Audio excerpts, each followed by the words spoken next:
The neighbors watch. Luckily, some neighbors were watching from their windows. They couldn't believe it. The notorious HOA Karen, usually so confident and smug, was now literally stuck at my gate. Some neighbors started filming discreetly. Her frustration was visible. She got out, trying to push the SUV herself. Nothing worked.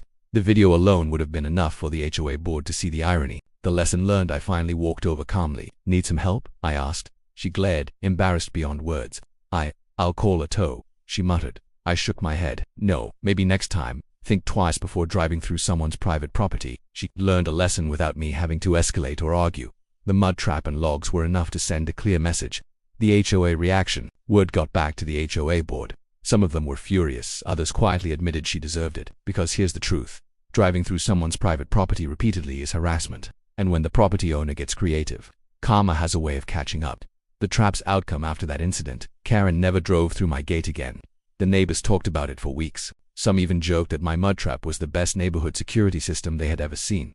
And the best part, no one was hurt, no laws were broken, and the message was loud and clear. The moral of the story: sometimes people ignore polite requests. Sometimes HOA board members think rules don't apply to them. And sometimes a little creativity is the perfect way to protect your property and make sure your boundaries are respected. What would you do? Now it's your turn. If someone kept driving through your property repeatedly, would you confront them directly, call the authorities immediately, or set a clever trap like this? Comment below what you would do.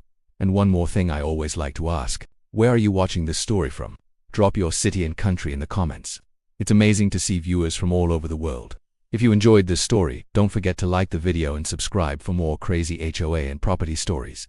HOA Karen kept driving through my ranch gate, so I set a trap they never saw coming. The first encounter, it all started on a sunny afternoon. I was at my ranch, enjoying some peace and quiet. Suddenly I noticed tire tracks near my gate. Not just any tracks, they were fresh, heading straight toward my property. I walked over and realized something shocking. Someone had driven through my gate. Not once, not twice, but several times over the past few weeks, and every time my gate was damaged, just slightly enough to be annoying, but not enough to make me notice immediately. The Karen in action. Then I finally saw her, a white SUV slowly rolling up, carelessly pushing through the gate. The driver, a notorious HOA board member, someone everyone in the neighborhood referred to as Karen. She waved at me like it was normal, as if driving through someone else's private ranch was completely acceptable. I shouted, "Hey, that's private property." But she just smirked, ignored me, and drove through again. At this point, I realized this wasn't just carelessness, this was intentional. The damage adds up. Every time she drove through my gate, there was damage. Wood scratched, latch bent, hinges loosened. I tried politely talking to the HOA about it, explaining that this was private property, not a community easement. They brushed me off. "Just repair it," they said. "It's not a big deal." But I knew I couldn't let this continue. She needed to learn a lesson without escalating things illegally myself.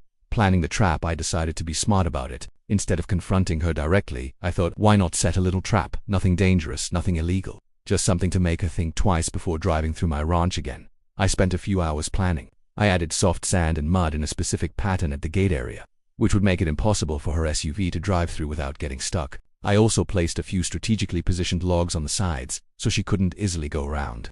Everything looked completely normal. Waiting for the next visit, I hid and waited. A few days later, just as I expected, SUV approaching, Karen behind the wheel, smirking like she owned the place. She didn't even slow down. She drove straight through the gate. And then it happened. The tires sank deep into the mud. The SUV couldn't move. Her wheels spun, digging herself deeper. She tried to reverse, no luck. She tried to push forward, still stuck.